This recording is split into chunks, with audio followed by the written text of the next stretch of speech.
आज का हमारा टॉपिक है industrial melanism of chapter evolution.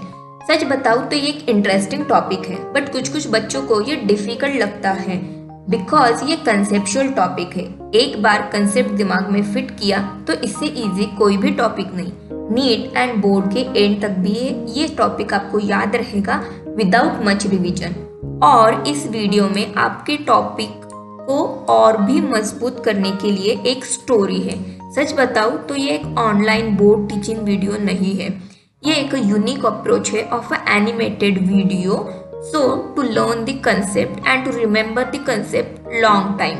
सो इस वीडियो को एंड तक जरूर देखना बिकॉज एंड में आपको पता चलेगा how you going to write 4 to 5 points when short notes come on this industrial mechanism and how you going to solve the MCQs in NEET. So get ready for the interesting story first. Classroom रहता है, उनके teacher है professor बिरडा जो कि बहुत strict teacher है। ये हमेशा तैयार रहते हैं बच्चों को डांट लगाने के लिए। और क्लास में 3 बच्चे हैं। फर्स्ट है लीजा, एक अच्छे एनवायरनमेंट में पली बड़ी लड़की। दूसरा है विकी एंड थर्ड है डीके। ये विकी और डीके दोनों एक ही घर के लड़के हैं बट दिखने में थोड़े अलग हैं। इन तीनों का चल रहा है लव ट्रायंगल, जैसे student of the year movie में दिखाया वैसे ही सेम। डीके और विकी दोनों को पसंद है लीजा, बट अभी पॉइंट ये है लीजा को कौन पसंद है। लीजा को पसंद है विकी क्योंकि वो उसके जैसा है। Lisa being a very good student वो विकी की हेल्प करती थी पढ़ाई करने में, नोट्स बनाने में, इवन एग्जामिनेशन में भी उसको आंसर दिखाकर प्रोफेसर बिरडा से प्रोटेक्ट करती थी। दूसरी तरफ डीके को हेल्प करने वाला कोई नहीं था, इसीलिए वो प्रोफेसर बिरडा से डांट खा रहा था। तभी उनके स्कूल में एक तूफान आया, बहुत सारे नए बच्चों का एडमिशन हो गया। ये नए बच्चे और लीजा का हमेशा झगड़ा रहता था। बहुत परेशान होकर लीजा ने एक दिन स्कूल ही छोड़ दिया। अभी वो नए बच्चे डीके के अच्छे दोस्त बन गए। वो डीके को नोट्स बनाने में हेल्प करते थे, स्टडी में हेल्प करते थे। इन शॉर्ट तो डीके अच्छा परफॉर्म कर रहा था। दूसरी तरफ विक्की लीजा की याद में बहुत उदास हो रहा था एंड उसका परफॉर्मेंस भी कम हो गया बिकॉज उसको हेल्प करने वाला कोई नहीं था। अब विक्की को प्रोफेसर बिरडा ने डांट लगाई। अभी विक्की जो है ये बहुत ही शाना बच्चा है, इसको समझ में आ गया ये स्कूल का एनवायरनमेंट तो ऐसे ही रहेगा, नए बच्चे आएंगे डीके को प्रोटेक्ट करेंगे, मेरा क्या होगा, कब तक ऐसे चलेगा।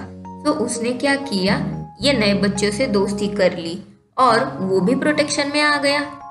अभी आगे अच्छे से ध्यान देना बच्चों प्लीज। हमारी स्टोरी के विक्की और डीके है ये व्हाइट और ब्लैक मॉथ। मॉथ क्या है, एक बटरफ्लाई जैसे दिखने वाला इंसेक्ट, आपने देखा ही होगा, ये बहुत कॉमन है। बट लीसा है कौन? लीसा है लाइकेन। इधर पेड़ के ऊपर व्हाइट पैचेस दिख रहे हैं, दैट इज लाइकेन। बट ये है क्या एक्चुअली? ये एक कॉलोनी है अल्गी एंड फंगाई की।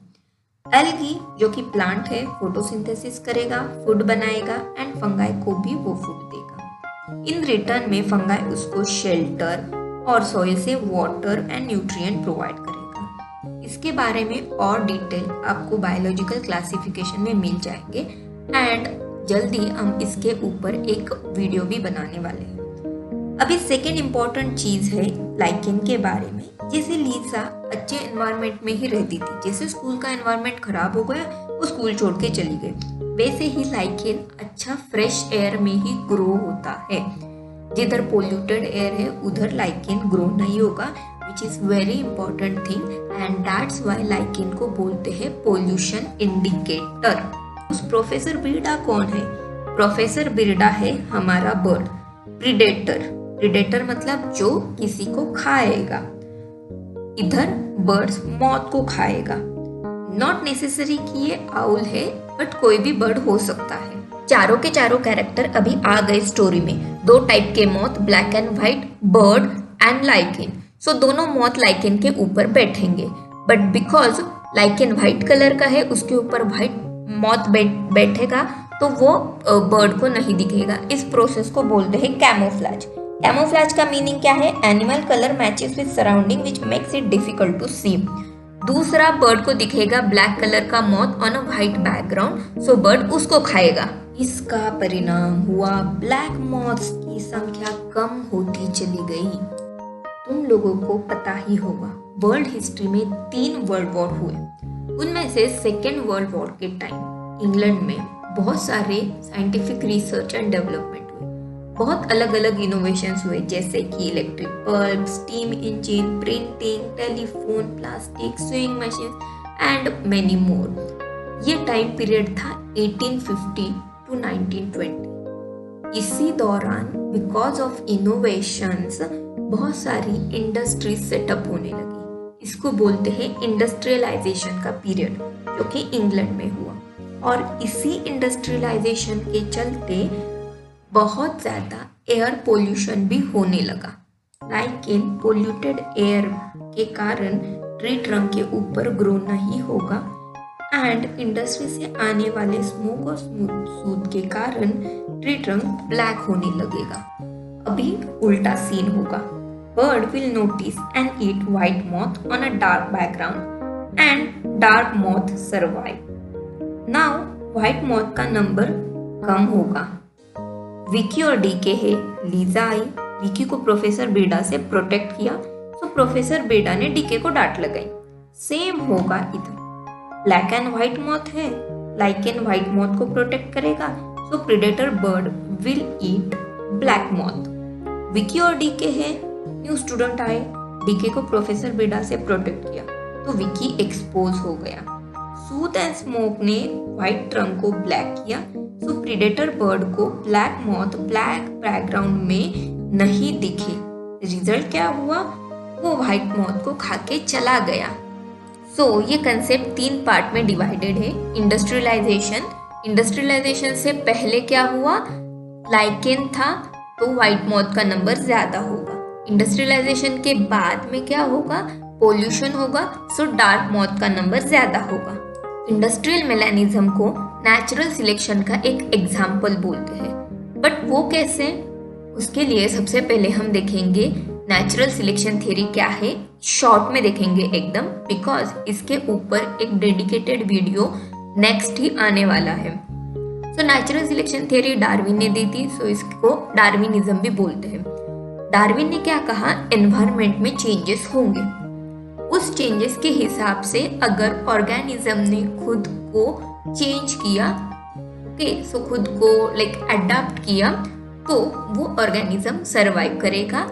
जिसने अडाप्ट नहीं किया वो ऑर्गेनिज्म सरवाइव नहीं करेगा। इन शॉर्ट, नेचर जो फिट है सर्वाइवल के लिए उसको ही सिलेक्ट करेगा। अभी मुझे एक डाउट है, और आप में से भी बहुत सारे बच्चों को ये डाउट होगा। क्या? देखो, नेचुरल सिलेक्शन क्या है? ऑर्गेनिज्म के एनवायरनमेंट में चेंज होगा, उस चेंज के हिसाब से ऑर्गेनिज्म खुद को अडॉप्ट करेगा एंड सर्वाइवल के लिए फिट बनेगा। बट इधर मौत के केस में वो क्या अडेप्टेशन दिखा रहा है? फर्स्ट केस में लाइकेन उसको हेल्प कर रहा है, सेकेंड केस में जो ब्लैक सूट डेवलप हुआ है ट्री के ऊपर वो उसको हेल्प कर रहा है। इन शॉर्ट, मौत को रेडीमेड हेल्प मिल रही, बट मौत अडेप्टेशन नहीं दिखा रहा। अभी व्हाइट मौत को पता चल गया कि एनवायरनमेंट तो ऐसे ही रहेगा भाई, मुझे अगर सर्वाइव करना है तो डार्क कलर में कन्वर्ट होना ही पड़ेगा। तो उसने क्या किया देखो, पहले हम देखेंगे कि डार्क कलर और व्हाइट कलर कैसे होता है। हमारी बॉडी में एक पिगमेंट रहता है, उसको बोलते हैं मेलानिन। जिनकी बॉडी में ज्यादा मेलानिन वो डार्क कलर का, जिनकी बॉडी में कम वो लाइट कलर का। अभी व्हाइट मौत में कम मेलानिन है, सो उसने अपने जीन्स में चेंजेस किए, सो क्या हो गया, वो अभी ज्यादा मेलानिन प्रोड्यूस करने लगा एंड ज्यादा मेलानिन के कारण उसका कलर डार्क हो गया एंड वो सर्वाइवल के लिए फिट हो गया। सो अभी आपको अगर शॉर्ट नोट लिखनी है इस टॉपिक पर तो क्या लिखोगे? फर्स्ट पॉइंट में आप लिख सकते हो ये एग्जाम्पल है नेचुरल सिलेक्शन का। सेकेंड पॉइंट में लिखना क्या क्या हुआ बिफोर इंडस्ट्रियलाइजेशन। थर्ड पॉइंट में इंडस्ट्रियलाइजेशन के दौरान क्या हुआ, उसका टाइम पीरियड क्या था, एंड फोर्थ पॉइंट में आफ्टर इंडस्ट्रियलाइजेशन क्या हुआ। ओके, सो मैंने ये आपको खाली ब्लूप्रिंट दिया है, इसमें कैसे पॉइंट लिखना है वो आपके ऊपर डिसाइड है। So please make your own points, आप खुद ही सेंटेंस फ्रेम करो बिफोर का, इंडस्ट्रियलाइजेशन का और आफ्टर का, एंड खुद ही शॉर्ट नोट बनाओ and right that short note in a comment. So let's see सबसे अच्छा नोट कौन बनाएगा. सो अभी नीट के क्वेश्चन देखते हैं. इंडस्ट्रियल मिलानिज्म पे एज सच नीट में ज़्यादा क्वेश्चन पूछे नहीं गए, बट मोस्ट प्रोबेबली इस साल पूछ सकते हैं बिकॉज बहुत साल से पूछा नहीं है. तो इंडस्ट्रियल मिलानिज्म इज एग्जाम्पल ऑफ 2015 में पूछा गया वाला क्वेश्चन म्यूटेशन का है, न्यू लामार्किज्म का है, न्यू डार्विनिज्म का है या नेचुरल सिलेक्शन का है. सो ये एग्जाम्पल है नेचुरल सिलेक्शन का, हम लोगों को पता ही है इसके बारे में. सो अभी आई हम दोनों की काम की चीज़, बायोडेंट की ई नोट्स. सो ई नोट्स में ऐसा क्या है जिसको आपको परचेस करना चाहिए? सच बताऊँ, ऑनेस्टली बताऊँ तो कुछ एक्स्ट्रा इन्फॉर्मेशन नहीं है. जो कुछ भी इंडस्ट्रियल मिलानिज्म टॉपिक में कंसेप्ट है वो सारा का सारा इस वीडियो में कवर किया है. अगर आपको एक बार में नहीं समझ में आया तो 2-3 बार वीडियो देख लेना, बट सारा का सारा टॉपिक इस वीडियो में कवर किया है. इस नोट्स में एक्स्ट्रा आपको मिलेंगे एमसीक्यूज जो कि बहुत इंपॉर्टेंट है. हर एक एमसीक्यू का एक्सप्लेनेशन, अगर ये आंसर है तो दूसरा वाला आंसर क्यों नहीं है, जो आंसर नहीं है उसका भी explanation, plus with explanatory return में भी मिलेगा, विथ एक्सप्लेनेटरी वीडियो. ओके, सो दो टाइप के एक्सप्लेनेशन आपको मिलने वाले हैं इस नोट्स में. एंड आपको एक मिनी गोल्डन सेशन मिलने वाला है, revision session. Let's say exam में जाना है आपको, you will just have 1 or 2 minutes, उसमें आपको ये टॉपिक रिवाइज करना है. सो अगर आप वो सेशन खाली देख भी लो तो आपको पूरा का पूरा कंसेप्ट समझ में आएगा. So this are worth for buying. So just 10 rupees में है नोट्स, बिकॉज छोटा सा है PDF, 20 पेजेस का PDF है, उसमें 10 वीडियोज़ है. सो ईजी है ये, आपकी बहुत काम की चीज़ है मुझे लगता है. You just have buy one and let's see. So please stay tuned with Biotent for more update and our next video mostly on a natural selection.